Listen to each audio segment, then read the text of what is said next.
are listening to Stories from Palestine podcast, a podcast recorded in Palestine and about Palestine. My name is Crystal. I am originally from the Netherlands and I am married to a Palestinian. We live in Beit Safafa between Jerusalem and Bethlehem, and we run Singer Cafe and Al Jisr Bar in Beit Sahur. Before moving to Palestine in 2013, I worked as a teacher and tour guide in the Netherlands. I have a degree in history and in tour guiding and many years of tour guiding experience. Due to the COVID pandemic, tourism in Palestine came to a complete halt, and that's why I started Stories from Palestine podcast in August 2020. This is the second year of the podcast, with every week on Monday a new episode about the history and heritage of Palestine, as well as the reality of life today. I hope you will enjoy today's episode. This is the last episode in a series of 4 episodes on different artisans in Palestine. If you haven't heard the previous episodes yet, then I invite you to do so. I am making these episodes to support Handmade Palestine, the initiative that gives you the opportunity to buy some beautiful handmade artisan products directly from the local producers. And this month, they have a crowdfunding campaign for their marketing work, and it would be amazing if you paused the episode now and go to the show notes of this episode and click on the link of their website to make a donation from the heart to these wonderful people. They do not only help 25 artisans and cooperatives to make an income for their families, but they also plant trees in Palestine. So do it now and I will wait. Did you do it? Not yet? Yalla, do it! All these small donations together can make a big difference for them. Did you do it? Yes. Oh, you're amazing. Thank you very much. And now you can listen to this episode in which we feature the Nabulsi soap factory in Nablus, the ceramics center in Nisf Jbeil, and the wool felting project at the Bedouin community in the Khan al Ahmar area. We start in Nablus, where I visited Amjad at the soap factory. We are in Nablus, in the old city, and we just walked through part of the old city and came to one of the several olive soap factories that are present in the old city of Nablus. And I'm sitting here with Amjad, and he is a very qualified soap maker who has a family business here in the old city. And this family business is also supported by Handmade Palestine. And I would love to hear from you a little bit more about the history, the family history of this factory. And after that, we will also talk about olive soap, because it's very Palestinian. I mean, it's from it. The whole region here makes soap, but Palestinian and especially Nabulsi soap from Nablus is very famous. And we need to know a little bit about how the process is of making that soap. But first, can you introduce yourself and your family and family business? So, first of all, coming you here, I'm Amjad Nabulsi, one of the owners of the soap factories. This kind of business is a family business. That means it's related to the most famous and biggest families in this city. My family is one of these families. The soap factory building is about 850 years and was established as a soap factory, and still working till our recent time as a soap factory without stopping or even changing the domain of business. And we are here, the 5th generation who's still involved in this domain. The building is beautiful. It has a lot of vaults. It's a typical building that you see here in Nablus in the old city. And it's been a soap factory all the time, you say. So yes. Can you say something about the history of soap making in Nablus? In the past, in Nablus city, there were about 43 soap factories, and they belong to 9 families. And, this kind of business is a family business in 2 scales, the ownership and the manufacturing. So this is the thing which gives the soap manufacturing this heritage a long time. And because the region here is so famous with olive trees and olive oil as a result of that, so this gives the Nabulsi soap its privilege along the years. So what can you tell us about the soap itself? Like, I guess that for many of us listeners, we have no clue how soap is being made. Besides the olive oil, what do you need to make soap? Yeah, and of course, in the traditional Nabulsi soap, the soap that produced in Nablus and from the Palestinian edible virgin olive oil. And in order to saponify the oil, you need material.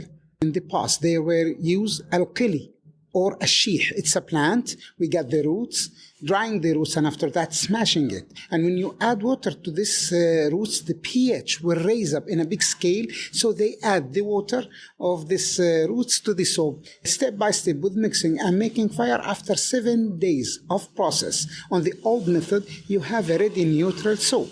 And after that, they pick up the soap from floor flat where they producing the soap into the second flat. In Arabic, we name it al-mafrash, where they spread the soap on the floor, using simple tools to adjust width, length, and height of the piece, but we can only adjust the height while we are spreading the soap on the floor because the soap looks like a light paste. And after that, leaving the soap from 3 hours up to 6 hours, the soap becomes hard.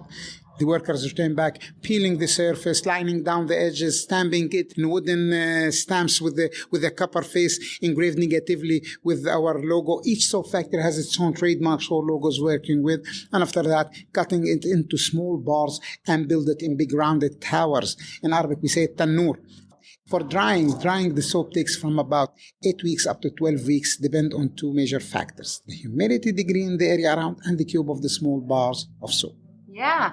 And if I look around me here, I don't see, or at least I don't recognize any modern machinery. What is it that you use here? Are these really still very old techniques? The first flat or the entrance, okay, this is the structure of the soap factory. When you get in from the big door, you will find the old method, which is a big stone container with a copper bottom in order to transmit the heat easily in between the fireside and the content, and the chimney inside the big wall until reach the fourth flat upstairs. Of course, we were steering the ingredients with big wooden tools, so there's no machinery inside. And still, for our recent time, we are now, instead of the stone container, we are using stainless steel, food-grade, isolated mixer, mechanical mixer, with fire, of course, from gas or electricity to heat up the mixture in order to have a high-quality product. This is that, as a producer, it's my responsibility to look forward, raising up my techniques in order to have a high-quality product matching the audience needs. So this is the idea. This is the development, but it's still handmade. The rest of the process, cutting, stamping, building the towers, it's in the same thing. But the manufacturing process must to develop in order to raise up your standard to have a high quality product matching the audience and customers' need. And do you see over time also changes in the needs of the customer for soap? And did you develop any new products over time? Yes, we are still using the Palestinian edible virgin olive oil. We produce different types. We started with the classic one, from olive oil, and after that we make the liquid soap as a development in order to use it on hair, on body, for all purposes because it's a natural soap. And after that, we add the fresh goat milk to the soap because it's so rich with its natural components. Later, after 2-3 years, we launch up, before about 1 month, 2 months, we launch up the camel milk soap. The development of this product, find the new market scales, new audience. It's a must to find the needs of the customers and in order to have many types matching the needs of the audience. So this is the idea. Yeah. I'm very interested. From where do you get camel milk? From Jenin. Yes, from Jenin. And also in Jericho, there is another farm, but Jenin is close to Nablus. We bring the milk from there. Yeah, interesting. I'd love to try some of that in the future. And so your market, where do you sell most of your soap? Is it local or do you also export? Thanks God. We are selling it here locally. and through internet with some of our friends like handmade in Palestine, and exporting to Sweden, Austria, even to Germany and Italy newly, but in a small quantity. I believe that's a small market, and admit that's a small market scale, but honestly, year by year it will be bigger and bigger.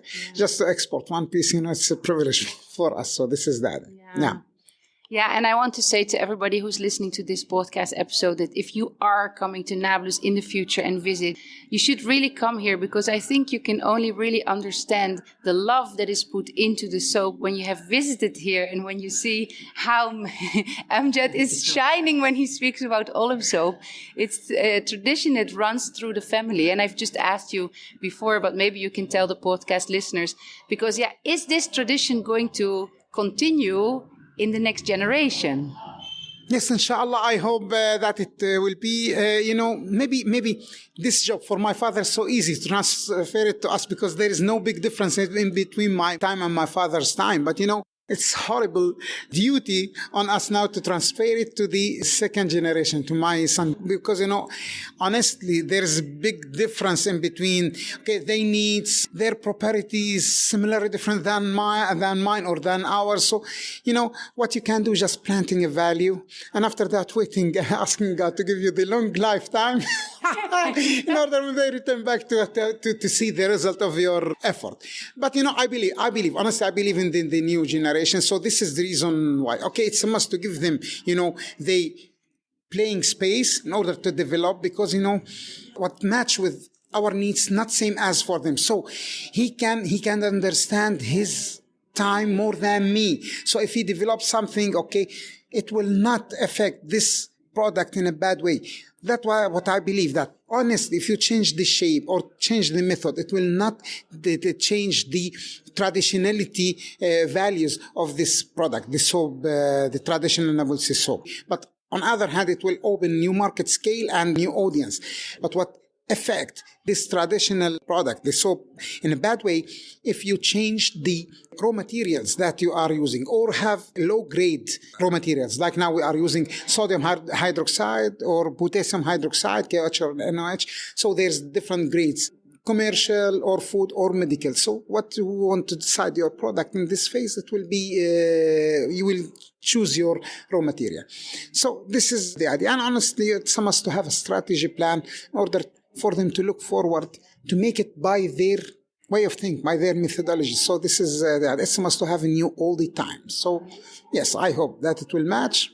Yeah. It's a challenge. It's a challenge. Inshallah, but inshallah. I have a belief. I have a belief and faith. Yes. Yeah, my last question before we drink the Arabic coffee you just made for me on the fire here is how can you explain to people what are the benefits of using olive soap? Why would you use olive soap rather than any other soap? I will tell you something. This soap, is the scale of civilization. So you have soap in different places in the whole world. Not Nablus is the only city in the entire world who produces soap. No. But, here, Bilad Sham, Palestine, has a huge amount of olive oil. So it's mass production. So you can produce soap from it. Because, you have a huge amount. I will tell you something, that the olive oil is so rich with its natural characteristics. The fatty acid chain, which gives the skin good appearance and touch. Vitamin E, antioxidant agent, which is, helping the skin, healing the ruined tissues. So peeling sometimes, you can use it as a peeler. The natural glycerine also smoothing the skin. The minerals inside. Now, it's improved in the fresh goat milk soap because it's concentrated more than in the milk. So this is the second thing. The third one, camel soap, because the camel milk soap is anti-inflammatory, antiseptic. And add to it, it's so rich with vitamin C and calcium. So it will work on the collagen in depth, the skin. So this is the advantages. So all the time you want to use any kind of materials, it's a must to have a benefit. But the olive oil, honestly, is in the past was a huge amount, and it's the better fat that you can produce soap from. And of course, there is very types of oil who has special benefits. It goes with some amounts. Like I will tell you something, like Aleppo soap. It's from olive oil and laurel oil, because also the place there is so famous with laurel trees and laurel oil. So this is the idea.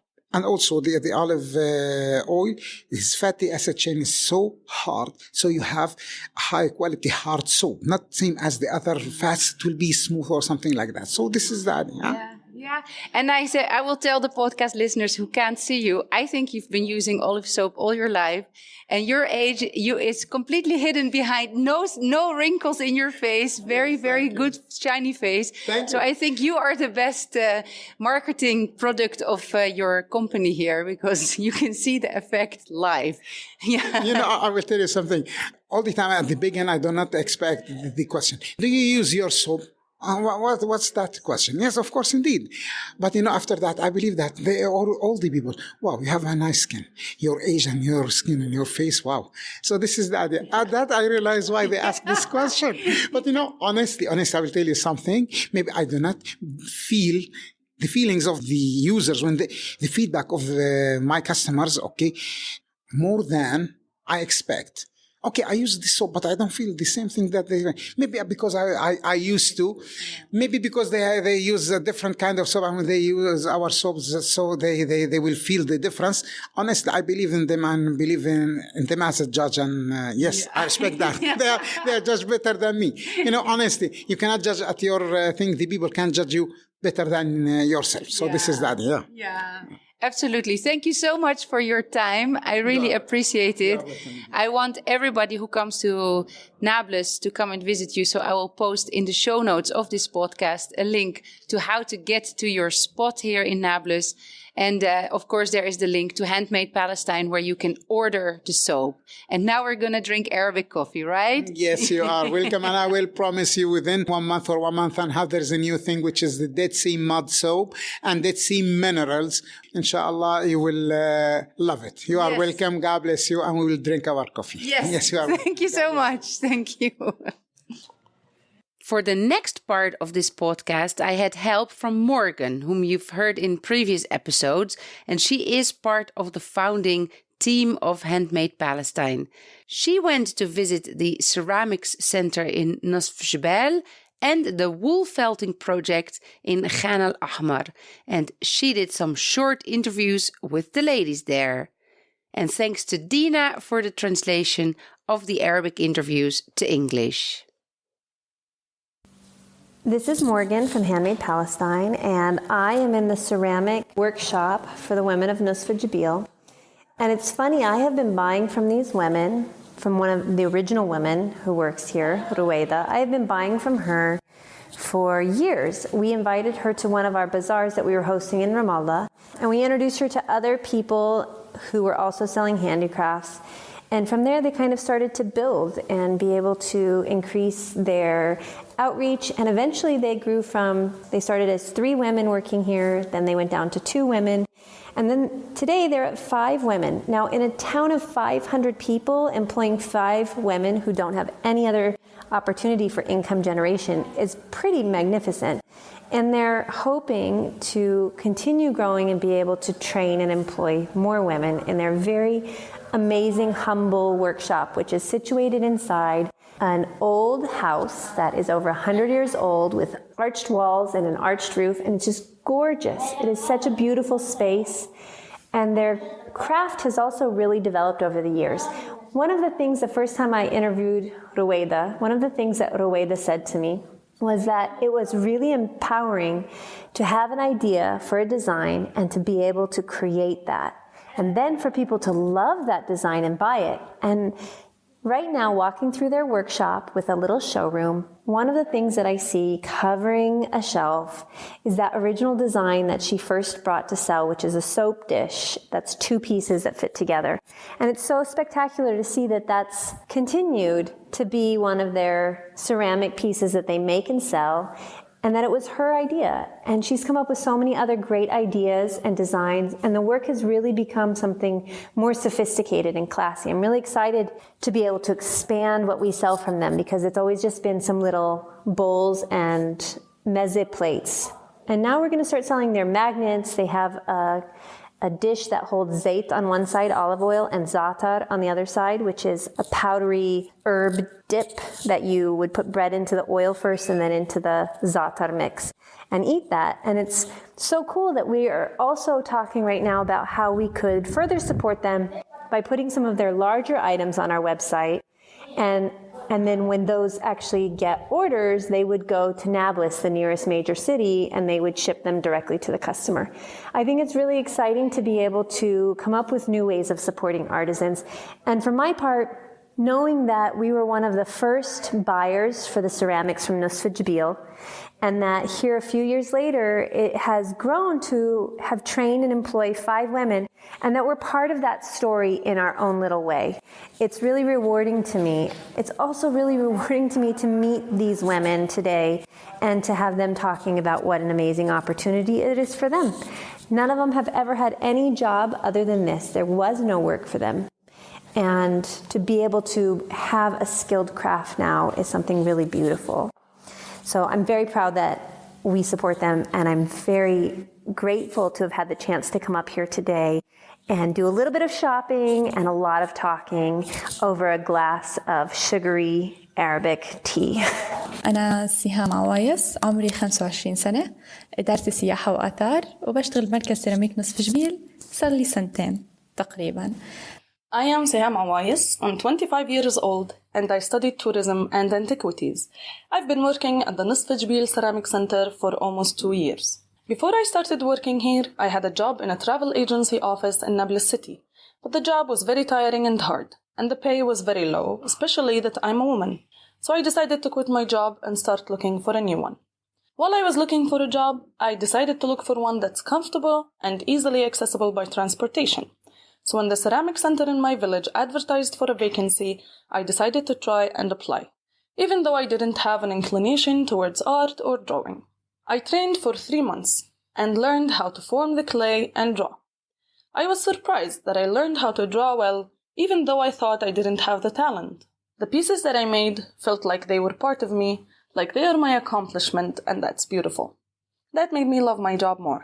We are 5 women working at the center. Some of us are single moms who have to provide for their families. I'm not married, but I help out my family with my salary and I support myself.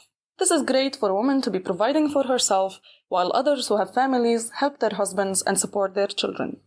The center is at full capacity with 5 employees, but if our sales and demand increase, we will definitely grow and employ more women with the guidance and management of Mr. Osama Hamdan, because there are so many women at the village who are in need for a job. Ceramic is not a new craft to Palestine, but the concept of the center and the employment of only women have made it special.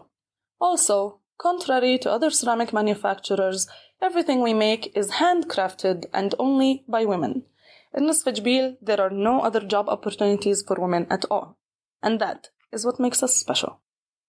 نصف جبيل الجديد إنه يكون في شغل، فاهمي علي؟ إنه يكون في شغل أصلاً للنساء، فهذا إشي كتير مميز.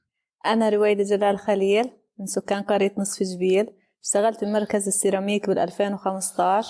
كانت فرصة حلوة بالنسبة لإلي لأنها أتاحت لي إني أظهر موهبتي اللي من زمان كنت حابة إني أشتغل عليها وأطورها. I am Ruwaida Jadal Khalil. I live in the village of Nisf Jbeil and I started working at the Ceramic Center in 2015.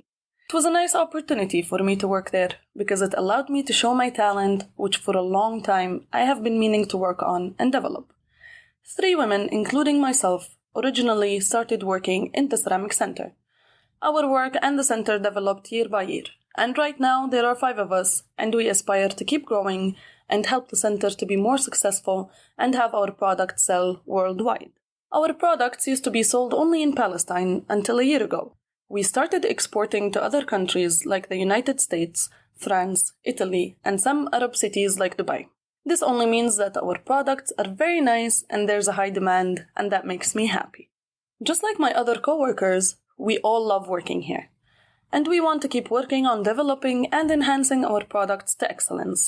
I am very happy with my job, my co-workers, and the entire center.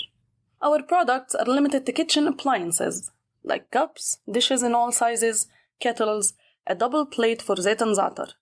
We recently started making samples for soap bottles and displayed them, and there was a lot of demand, so we started making them more. We have a wide collection of items with unique and different art and drawings to please all types of customers. I would also like to add another positive point, that this job was a great opportunity presented to my coworkers and I, because we live in a small village where we didn't have other job opportunities. فهذه نقطة برضه إيجابية وكويسة إلنا. Nsif Jubeil has been one of my favorite Palestinian towns since the first time I came here, maybe 10 years ago. It is nestled between hillsides, hence the name, Nisf Jbeil, in the middle of the mountains. And it was originally a Christian town, and it has a church that's been renovated by Bassem and Muna and Hishmeh, right in the center of town. It is the most quaint and wonderful village, especially in the spring when it's lush and green. Many of the old buildings have been restored over the last maybe 5-10 years. And you can find a guest house as well as the Women's Ceramic Center. It's just a really special place. And visiting the Ceramic Center today has been a really amazing opportunity, especially just sitting and drinking tea and talking with these women about what it means for them to have such an opportunity in their village to generate income and to have their work seen and appreciated. That was the Ceramic Center in Nisf Jbeil. I will post a link to their website and their Facebook page in the show notes. And of course, you can order their products through handmadepalestine.com.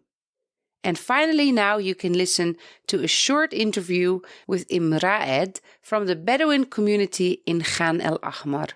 And Khan al Ahmar is situated between Jerusalem and Jericho. The name Khan al Ahmar means literally the red caravanserai. This was the location of a rest place for travelers and merchants on the main road from west to east, or from east to west.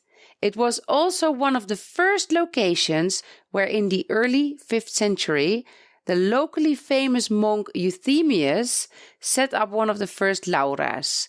That was a place where hermits could spend weekdays in their caves and then the weekends together in a monastery. Later, the Mamluks built in this area in the 13th century a khan for the travelers, and they named it Khan al Ahmar. Ahmar means red because of the color of the limestone in this area that is quite red due to the iron oxides. Now, since 1948, a large number of Bedouin tribes that had to flee from the Israeli violence moved into the West Bank, and they are now no longer able to live the Bedouin lifestyle they were used to.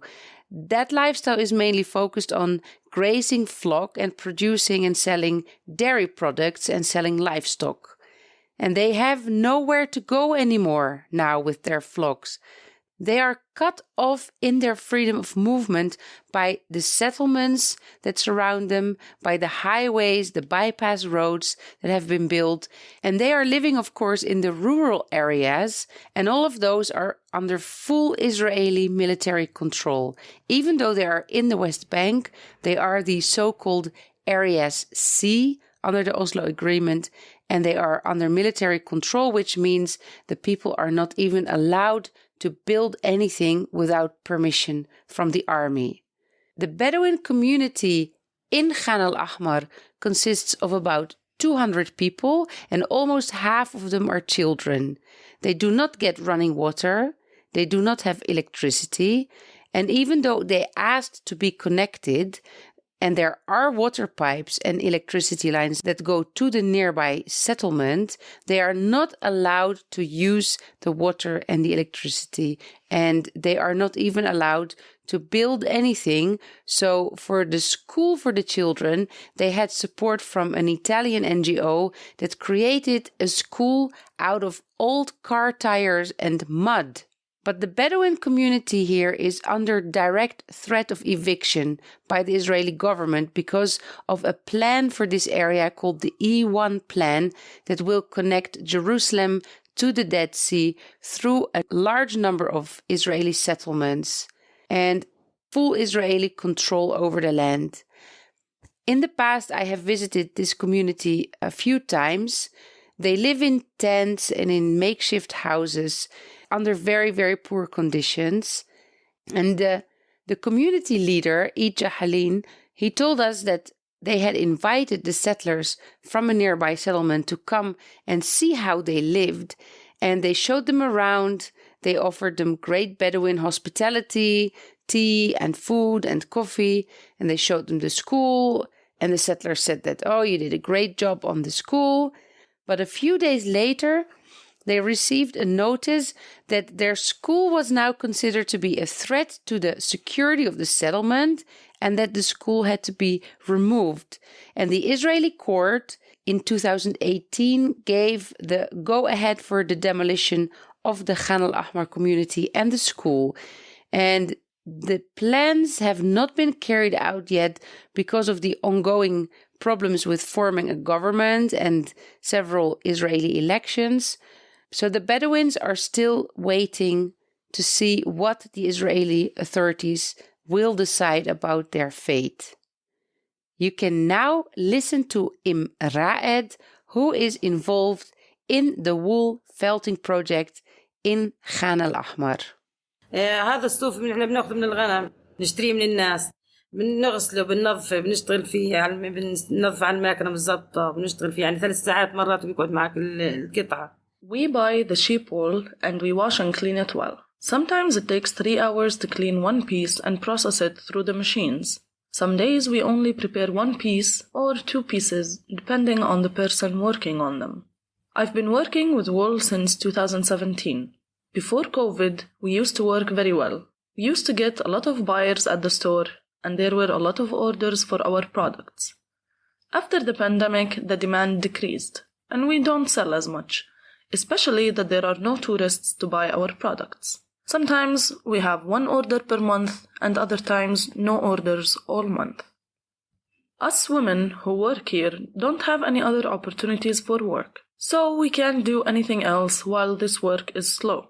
Our traditions and culture limit us and we can't go work in cities. So we buy the wool, the threads and needles from tailors, soap to wash the wool, and then we wash and prep it to look good. The needles alone are very expensive and they cost us a lot. And right now, we can't afford to buy them. A pack of needles sometimes costs around 1,000 shekels. We hope that tourism will be back soon so we can get back to working like we used to. We used to sell in our shop to tourist groups, but most times our products are bought and distributed. Sometimes we prepare up to 3 or 4 orders per month. Right now, we don't get any visitors at all. Even the press that used to come report our stories and situations stopped coming. Life here is becoming more difficult every day. Everyone is in debt. People are selling their sheep, there are no places to feed them, and we can't afford to buy their food. Whoever used to have around 100 heads of sheep now has 10. We don't know how to manage. We hope that we will sell some of our products in the bazaar. There used to be 9 of us working on this project. But the income from sales is not enough to pay all 9 of us. We would spend all day every day here and sometimes get paid around 100 shekels a month. So many left, and now there are only 4 of us. And whatever income we get from our monthly sales, we split between the 4 of us. Sometimes it's 50 or 100 shekels a month. But all we can say is thank God, and at least we are trying and we have something to work on. بنقول نعم الحمد لله. يعني حاسين حالنا بنسوي إشي. في إشي بنسوي. This was the last episode in the series of 4 episodes about Palestinian artisans and the work of Handmade Palestine. Please go to the show notes, click on the link of handmadepalestine.com, visit their website, see the products, and order your Christmas presents now so that you have them at home before the holidays start. You can also make a donation to their crowdfunding campaign that is very much appreciated so that they can do more marketing and therefore sell more products in the future. Thank you for listening to Stories from Palestine. If you enjoy the podcast, then here are several things you can do to support the show. Tell your friends about the podcast. Share some of the social media posts on Instagram or Facebook. Start following the YouTube channel. You can also hear the podcast audio there. And soon I will start uploading videos. Sign up for the email list so that you get a reminder with a clickable link to the new podcast episode. And in the future, you will be updated about programs and trips that I will start to organize. And of course, you can donate to help me pay for hosting the podcast and the website and all the related recording costs. It's the only source of income I have at the moment, so you can imagine how much I appreciate every cup of coffee or falafel sandwich that you buy me on the Ko-fi platform. All the links that you need can be found in the show notes and on the website storiesfrompalestine.info. That's it. I hope you will tune in again next week.